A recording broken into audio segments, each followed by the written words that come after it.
Oke. Nah, sebenarnya apakah saya gemes atau gimana sih teman-teman ini ya? Sebenarnya tidak, saya tidak gemes kok ya. Kalau artis nyalek, konten kreator termasuk artis, konten kreator, pelawak atau siapapun itu boleh nyalek. Tidak ada yang salah dengan mereka mencalonkan diri ya. Jadi teman-teman juga harus belajar nih, juga harus memahami ya. Selagi mereka adalah WNI ya, yang pertama adalah warga negara Indonesia. Jadi kalaupun mereka pekerjaan latar belakangnya sebagai artis, konten kreator, ataupun apapun mereka, tetapi di dalam konteks mau mencalonkan diri sebagai legislatif, itu kompeten, ya tidak ada masalah karena mereka memenuhi syarat.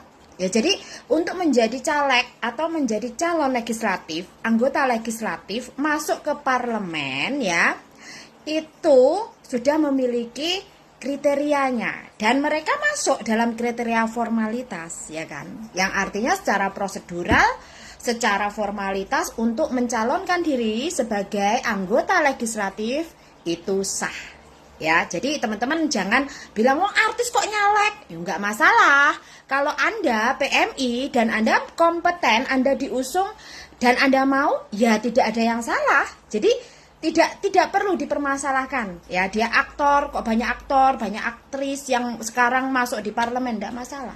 Semuanya pengen perubahan, ya. Jadi semuanya pengen perubahan, semuanya pengen untuk menjadi lebih baik, itu pasti. Jadi kita positif thinkingnya ke sini ya.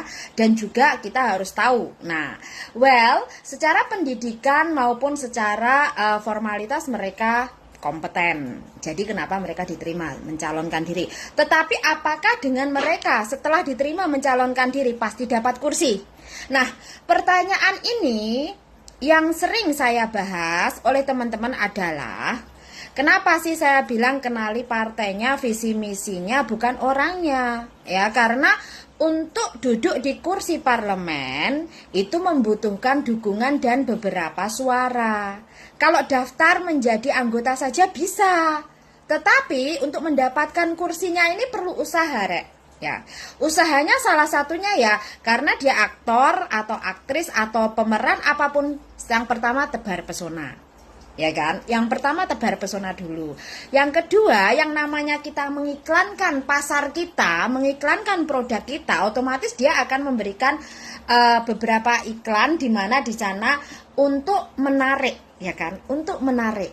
Nah, ini yang selanjutnya, target audiensnya apa? Dia harus tahu target audiensnya siapa, ya kan? Karena dia memang baru dan belum mendapatkan kursi, secara otomatis membutuhkan suara nantinya biar dapat kursi. Jadi kayak tahun 2014, 2019 sudah banyak kan yang datang ke Hong Kong, ya kan? Kita pun menyambut dengan gembira kok. Kita pun welcome, ya kan? Tetapi apakah mereka terpilih nantinya? Ini tergantung, ya kan? Tergantung, karena teman-teman juga mempunyai hak, mau milih atau enggak ya hak mereka, ya kan? Jadi sekedar usaha, kita hargai usaha mereka, tidak perlu mengkerdilkan, ya. Terus apakah kedatangan beliau ke Hong Kong membawa perubahan? Apakah kedatangan beliau dengan berkunjung ke Hong Kong itu membantu teman-teman lainnya, membantu teman-teman TKL yang bermasalah, membantu teman-teman PMI yang bermasalah? Ya mungkin membantu. Salah satunya apa? Karena memang sedikit masuk ke arah konten kreator, ya membantunya memviralkan. Selebihnya nggak ada, ya kan? Mengabarkan ke seluruh dunia. Ya, jadi di sini kalau membantu lebih dari itu mungkin secara materi, keuangan. Kalau mungkin si A ini mengalami kesulitan keuangan, mau pulang nggak punya tiket, ya kan? Mau pulang nggak punya uang beli tiket, dibelikan. Ya syukur, alhamdulillah ya. Itu juga namanya membantu dan meringankan, tetapi tidak dengan menghiperbolakan. Jadi yang saya minta kepada teman-teman itu tidak menghiperbolakan. Jadi jangan keluarlah dari jalur dan prosedur. Jangan mengkerdilkan peran otoritas negara Anda. Apa meneh kamu bicara integritas? Tidak dong ya. Integritas itu tidak personal saja, Mbak. Tapi kalau sudah mengarah ke WNI atau kewarganegaraan, ini sudah melibatkan negara dan prosedur. Ya, jadi kontreng di sini itu saya tidak mau menjatuhkan si A, si B, si C. Apa konten dia tidak bermanfaat? Saya tidak pernah konten dia tidak bermanfaat. Ada manfaatnya. Ya, setiap konten itu ada manfaatnya, Mbak. Konten curhatan ya ada manfaatnya. Konten mendidik ya ada manfaatnya. Tinggal kalian ini mau tidak menggunakan pikiran Anda untuk berpikir, untuk belajar. Jadi saya tidak meminta Anda untuk tidak menonton, justru tontonan. Tontonan. Jadi konten siapapun tontonan. Tapi saringan Anda perlu diaktifkan juga. Akhirnya Anda mulai berpikir, membandingkan, ya kan? Nah, ini kan membuat kamu pintar. Tapi nek mau kok tonton tok hanya sekedar euforia, kamu tonton saja untuk menghilangkan penat, itu beda lagi. Ya, itu beda lagi. Artinya kemalasan Anda untuk berpikir tidak ada. Nah, jadi kan intinya kenapa aku bilang ada beberapa dimensi di sana yang melemahkan Anda adalah satu, kurang percaya diri. Yang kedua, Anda malas. Malas ini yang paling susah karena malas ki wis wegah nyapa-nyapa diduduhana ya wegah, ya kan? Nah, terus kurang percaya diri masuk kepada bukan porsi saya. Yang ketiga, tidak tahu diri, yang saya maksud adalah don't care, gak peduli karo kebutuhanmu dewe. Jadi merasa wis tak pakil nih wae. Nah, sekarang tak kasih contoh. Waktu video saya viral, kalian apa? Banyak loh yang meminta saya pesan, Mbak bikin video ini membahas ini, membahas ini. Saya bilang apa? Tidak, bukan masalah. Kontreng sudah viral, kontreng membahas A, B, C, kemudian Anda jadikan menyelesaikan masalah. Tidak. Yang seharusnya adalah teman-teman mau belajar, karena masalah di depan mata Anda itu Anda sendiri yang menghadapi. Jadi bukan orang lain. Ya, ini masalah penyelesaian masalah ya. Jadi bukan Anda lapor si A, enek wong curhat, enek wong ngomong, Mbak masalahku begini, Mbak telepon Mbak kae. Enggak begitu caranya ya. Jadi mari kita sama-sama belajar ya. Kalau kita bicara data dan prosedur itu harus jelas. Jadi tidak karena Anda merasa punya kenalan, oh aku kan dikenalan pengacara ini ternama. Bukan begitu caranya. Bukan berarti Anda kenal dengan artis, Anda pernah foto bareng sama si A, si B, si C, atau Anda memiliki kartu sebagai asisten pengacara pun bukan berarti Anda itu sudah berpengaruh. Tidak, bukan begitu caranya ya. Jadi untuk belajar itu kita memerlukan data, ya kan? Contohnya ya harus satu, memahami info yang akurat dan valid, ya kan? Yang kedua, yang memberikan informasi Anda pastikan kompeten. Nah, kompetennya apa? Kompeten di lapangan, teori maupun secara wawasan. Jadi tidak hanya sekedar alma mater, tidak hanya sekedar lulusan, tidak hanya sekedar gelar ya. Jadi kalau orangnya nggak turun lapangan langsung, nggak ngerti, cuman laporan data saja, bikin konten semua orang bisa ya. Semua orang bisa bikin konten itu, semua orang bisa Mbak, karena main drama itu paling enak kalau disiapkan skenarionya. Tapi sayangnya skenarionya itu ada yang meleset, dia lupa nggak ada backup skenario, jadi akhirnya ya kelihatan sendiri ya. Nah, terus apakah popularitas itu penting? Sangat penting, Mbak. Popularitas itu sangat penting. Jadi kenapa? Popularitas ini dibutuhkan untuk mendapatkan kepercayaan publik dulu, tempat di publik dulu ya. Nah, tetapi untuk mengarah ke popularitas itu ada dua versi. Ya, kalau popularitasnya sekedar dikenal, sekedar terkenal, ben mumbul, gampang Mbak. Itu singkat, carinya oportunis, orang-orang yang sudah dikenal. Anda dekat dengan dia, Anda ngonten sama dia, Anda bersama dengan dia, Anda bisa dikenal. Itu gampang banget. Tetapi bagaimana Anda mempertahankan konsistensi kualitas Anda, itu yang perlu usaha keras. Ya, jadi perlu usaha keras karena tidak hanya didukung dengan Anda lulusan saja, tapi Anda harus mengupgrade banyak hal.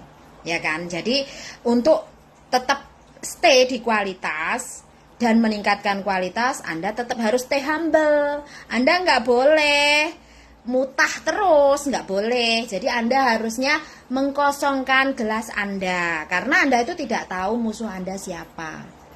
Anda tidak tahu lawan bicara Anda siapa. Jadi jangan merasa Anda sudah di atas, jangan pernah merasa Anda itu aku sudah nggak butuh siapapun, juga tidak. Ya, jadi di saat kita bicara mengkosongkan gelas, maksudnya apa Mbak? Nek kan kalian selalu menyatakan kontreng itu sombong. Bener dewe, selalu merasa benar. Saya akan selalu merasa benar jika berurusan dengan orang yang juga menyombongkan diri dan merasa paling benar. Tapi kalau dia punya ilmu, kita sama-sama humble, kita akan bertukar pikiran. Itu bedanya ya. Jadi di sini bedanya. Ya tanggal saya ngenteni tanggal 1 gajian itu yang tepat sebenarnya. Kenapa sih kita harus menyibukkan memikirkan skenario ya kan? Jadi sebenarnya kalau mau belajar ya teman-teman itu, kalau kita bicara prosedur ya untuk masalah PMI ya, yang saya bicarakan ini kan masalah PMI ya, karena kan dari kemarin selalu menyatakan bahwa si A, si B sudah berbuat banyak dan lain sebagainya, sampai keluar kata-kata bahwa ada yang digaji 3 kali lipat dan lain sebagainya. Well, kalau kita bicara hal-hal seperti itu Mbak, semua orang tuh pengennya dapat duit, nggak mungkin ya. Nah, terus kenapa sih kok kemarin Mbak Kontreng juga membahas itu? Nah, tapi kan yang saya bahas saya sendiri, bukan orang lain. Ya, saya bahas saya sendiri loh ya. Jadi di sini di saat kita itu masuk di dalam urusan advokasi atau konseling ya, paralegal dan lain sebagainya, kita itu dituntut untuk menahan diri, menahan emosi, menahan jari, dan juga harus punya kode etik sebenarnya Mbak. Ya, itu memang diharuskan, tetapi ada waktunya kita pun juga harus meluruskan. Nah, kalau kita meluruskan satu informasi, itu urusannya sama data. Nah, itu mesti enak ini ngomongnya gak oleh kudu enek apa menahan diri, menahan jari, gak ini nek nyetatus kontreng dewe omongane enek kata gobloke. Kalau Anda tidak mau dibilang goblok, mari belajar. Ya, mari belajar. Jadi di sini loh ya, kan kita bicara memulangkan WNI secara prosedural itu bagaimana? Nah, ini ada 2 ya. Sekarang kan ini pembahasannya ada di mana jalur turis, ada yang jalur PMI.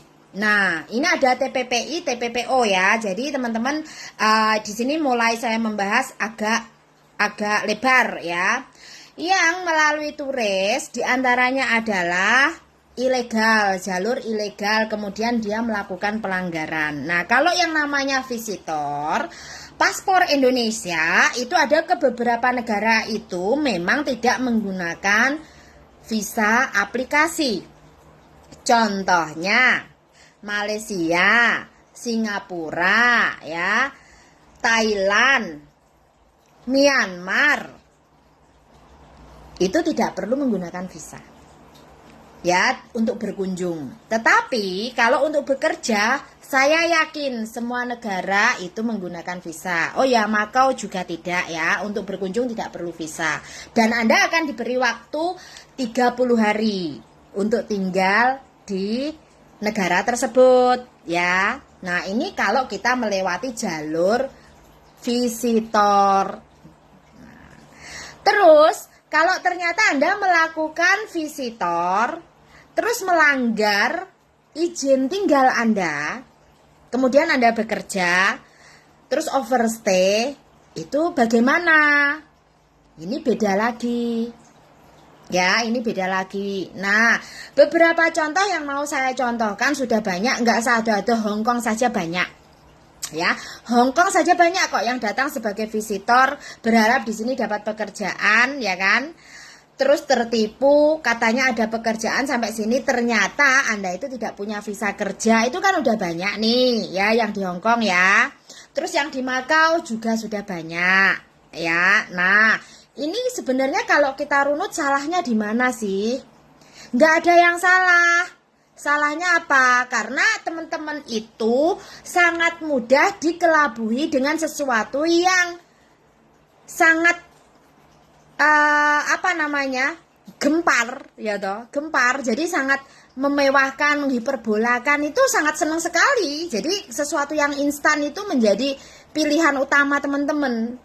Ini kesalahannya, padahal semua perlu proses, ya kan. Nah, sementara untuk bekerja ke Asia Pasifik layaknya Singapura, Malaysia, Brunei Darussalam, Macau. Nah, Macau ini apa bisa diproses dengan calling visa? Kemarin ada yang nanya sama saya.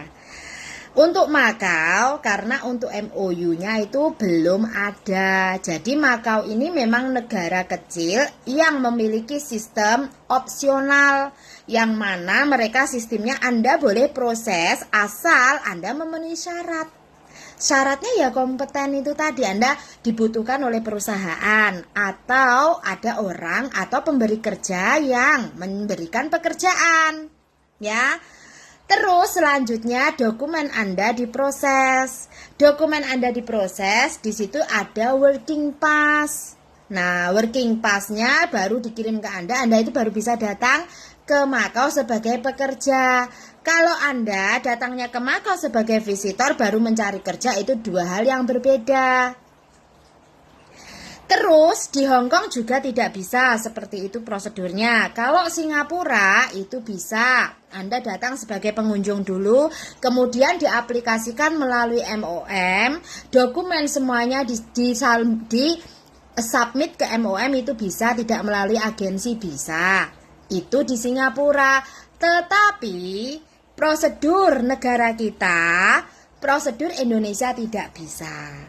Ya, untuk menjadi pekerja wajib melalui PT, ya, terus agensi, baru majikan. Nah, terus untuk ke Singapura, kalau Anda bekerja itu aplikasinya ada working pass. Working pass-nya sebelum Anda mendapatkan IC atau sebelum Anda mendapatkan kalau di Singapura itu ada work permit, ya, itu juga sama seperti Hong Kong ID, tetapi itu tidak boleh melebihi dari kontrak itu. Jadi work permitnya itu hanya berlaku dan bisa berfungsi dan dipakai hanya di dalam Singapura. Di saat Anda sudah tidak bekerja di Singapura atau kontrak terputus, work permitnya wajib ditinggal. Jadi tidak boleh dibawa pulang. Itu bedanya. Bedanya kalau di Hong Kong kan, Hong Kong ID kan tidak. Hong Kong ID ada chip card-nya. Chip card-nya itu dimasukkan dan itu berfungsi sesuai dengan kontrak kerja kita. Dan akan berakhir atau tidak berfungsi jika kita sudah tidak punya kontrak dan tidak punya visa. Tapi oleh digawa mulai. Nah, itu bedanya ya. Nah, terus mengenai prosedur WNI dipulangkan. Itu kalau Anda bekerja ya harus melalui Kemenlu, BP2MI, dan Menaker. Kalau ternyata Anda undocumented atau ilegal, contohnya, tak kasih contoh ya, yang dulu kisaran 4 tahun silam, kalau 5 tahun silam kalau nggak salah. Salah satu PMI dulu bekerja di Hong Kong. Kemudian saya kurang tahu, dia adalah warga Jawa Barat, warga Cianjur kalau nggak salah, ya. Beliau bekerja pernah di Hong Kong karena paspornya dibikin di KJRI Hong Kong. Tetapi beliau berangkatnya tidak dari Hong Kong untuk ke Cina. Berangkatnya dari Jakarta melalui agen travel yang menawarkan dia, dan agen ini bekerja sama dengan yang di Cina. Ada yang menyediakan pekerjaan. Akhirnya mbaknya ini kerja nggak punya work permit karena memang di Cina nggak ada pekerjaan. Jadi Cina itu tidak ada pekerjaan untuk foreign domestic helper atau foreign worker. Kalau secara skill ada, tetapi skemanya juga berbeda. Ya, jadi berbeda. Jalurnya juga beda. Nah, mbaknya ini kejadian meninggal waktu COVID. Kalau nggak salah ya benar 2019 waktu itu.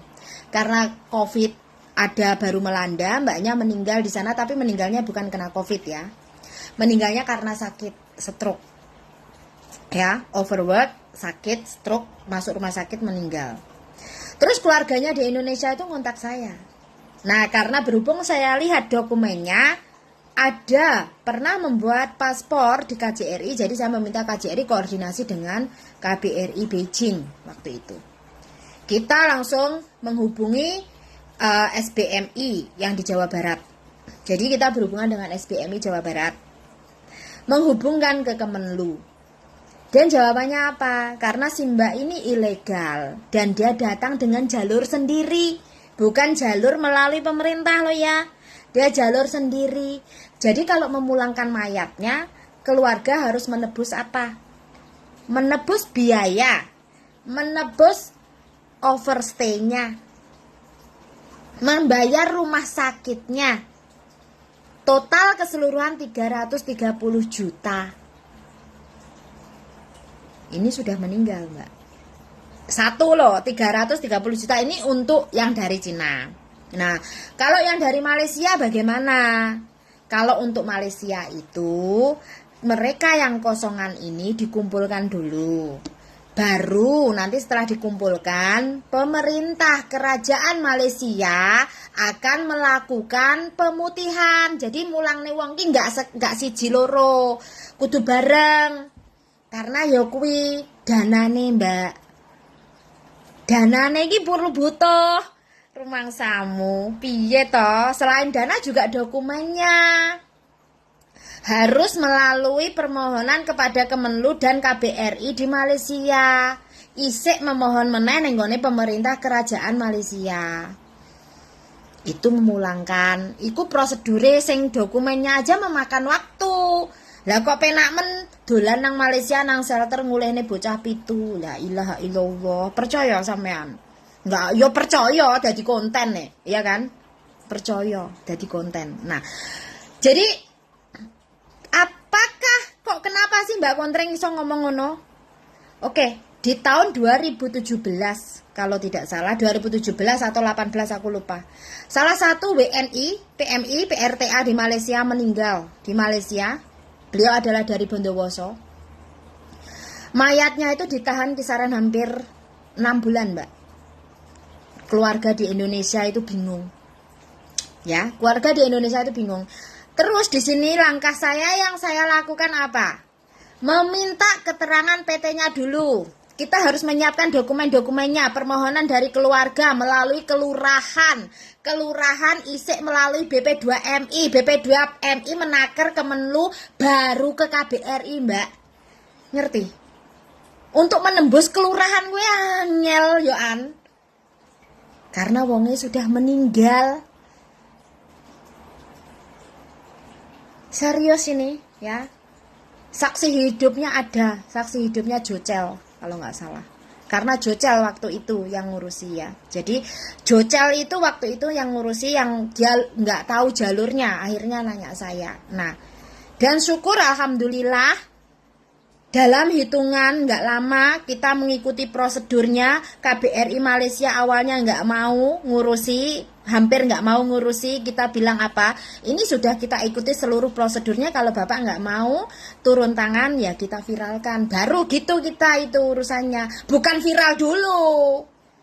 Karena ini Hongkong, Malaysia, Singapura, Taiwan jangan viral dulu.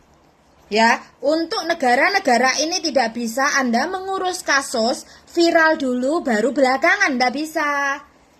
Hongkong, Taiwan, Singapura, Malaysia, cara pengurusan kasusnya prosedur dulu, bukti dulu, data ada dulu, baru kalau tidak bisa baru mengarah ke media.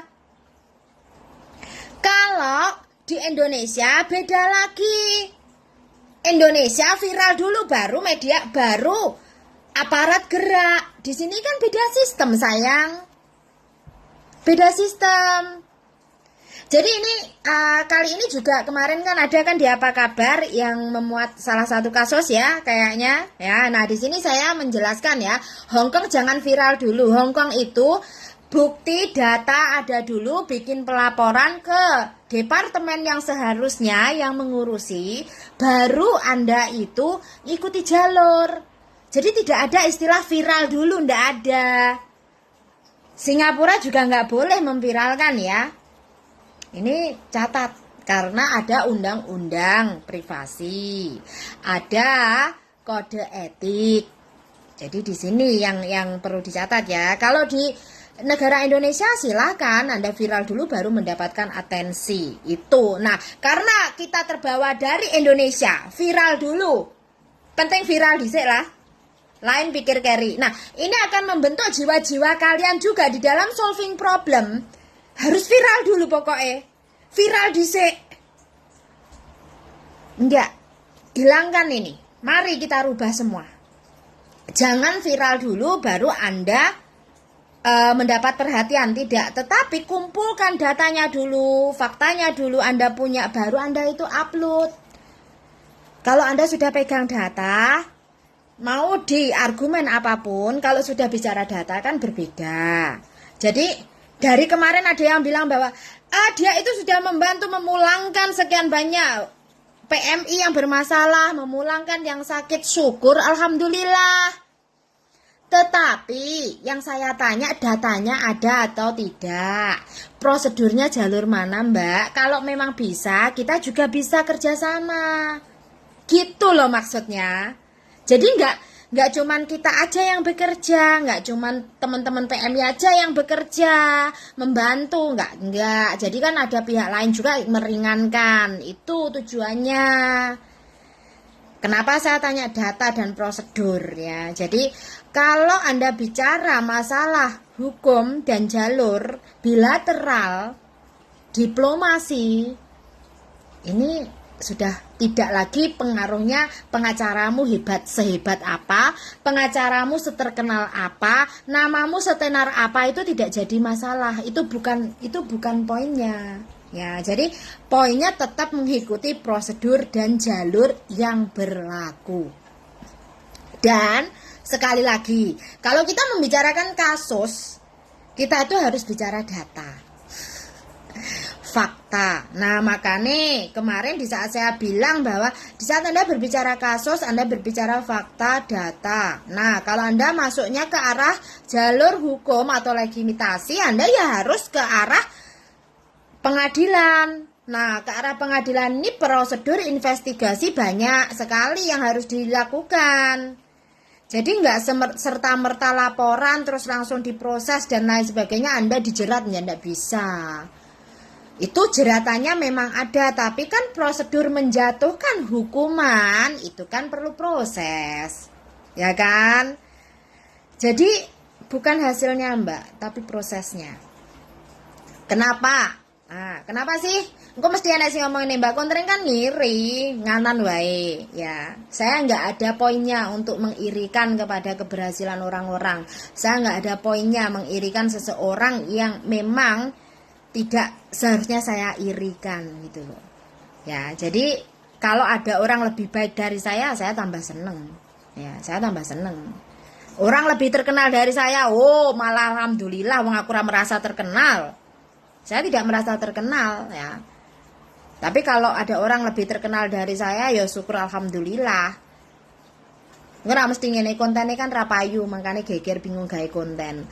Nggak ada deh ya, kontenku payu nggak payu ya terserah kalian ya. Mau kalian tonton mau tidak itu terserah kalian. Jadi di sini kalau Anda berbicara ke PMI-an, terus kemarin ada ya kayaknya yang bilang dia sirik sih karena sebelum ke Hongkong kan dikasih nomor orang-orang yang dikasih nomornya tapi nggak dihubungi. Sebenarnya kenapa sih dikasih nomor-nomor orang-orang ini biar dihubungi? Tujuannya ya untuk meluruskan. Karena beliau yang kemarin ngonten itu adalah menggunakan beberapa orang atau mengundang beberapa orang, salah satunya memang dari Hongkong, Anda udah tahu siapa. Selanjutnya adalah Jumhur Hidayat, ya kan. Nah, kalau dia bisa mengundang ini, kemudian di dalam komentarnya beliau itu mengatakan bahwa dia akan mengundang orang yang menggodok undang-undang perlindungan PMI. Nah, di situ kenapa kemarin surat terbuka saya kepada BP2MI, tapi yang saya screenshot Facebooknya orang, karena dia yang berjanji mau mengundang orang yang membuat undang-undang atau DPR yang membuat undang-undang perlindungan PMI. Terus saya jawab di dalam komentaran, bullshit dengan undang-undang, kita itu sudah capek dengan undang-undang. Kalau mau menjadi jembatan dan peduli buat PMI, undang BP2MI dan Menaker. Ya, BP2MI, Menaker, terus dudukkan jadi jembatan buat kita, dudukkan bareng sama PMI-nya. Terus sama organisasi PMI yang ada di luar negeri. Kalau perlu, ya itu undang juga siapa? KBRI-nya. Bisa ndak? Sangat bisa kan seharusnya Anda bisa. Dia lo bisa ngomong seperti itu, artinya dia sangat mempunyai kemampuan, percaya diri. Nah, itu tujuannya, Mbak. Jadi bukan kok kita marah, kita sering, nah malah aku menyarankan tidak perlu ngemis. Wong kamu tidak ada di list. Yang artinya dari sini kan sudah jelas. Beliau tidak memprioritaskan PMI.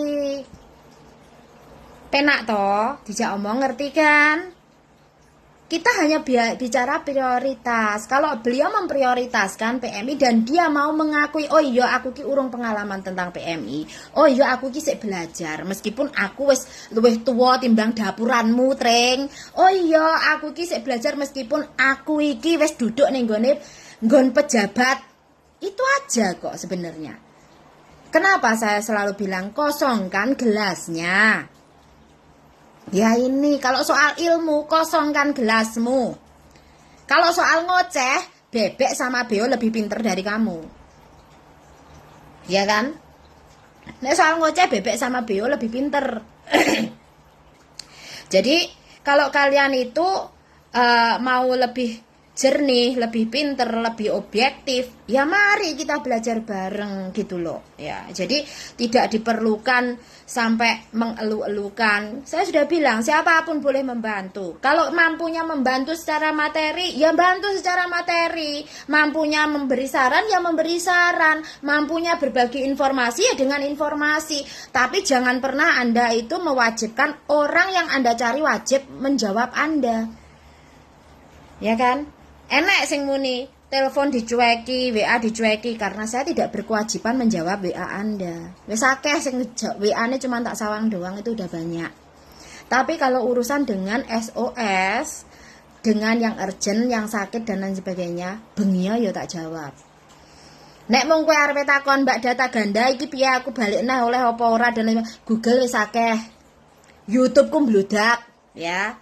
Terus nek takon, Mbak aku finish kontrak hakku apa ae? YouTube ku mbludak kok delok apa ora? Ora, Mbak, tak skip. Ya ora tak jawab. Jadi jangan pernah bilang, "Oh, kontreng saiki gak enek sing telepon." Akeh nek sing telepon, cuma saya tidak mau menjawab.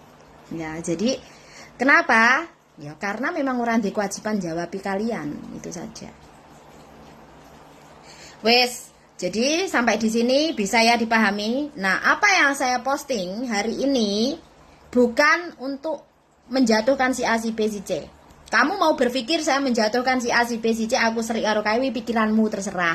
Aku ora ngurus. Kowe serik karo berandaku, blokir saja. Ya, jadi enggak dibikin simple. Jangan dibikin rumit. Anda serik dengan postingan saya, diblokir saja. Tetapi kalau Anda orang mau belajar, sedikit banyak Anda akan jadi lebih pintar. Oke? Karena siapapun postingan mereka akan bermanfaat ya. Ya. Kok tak telepon lek gak ono sing telepon ya, view.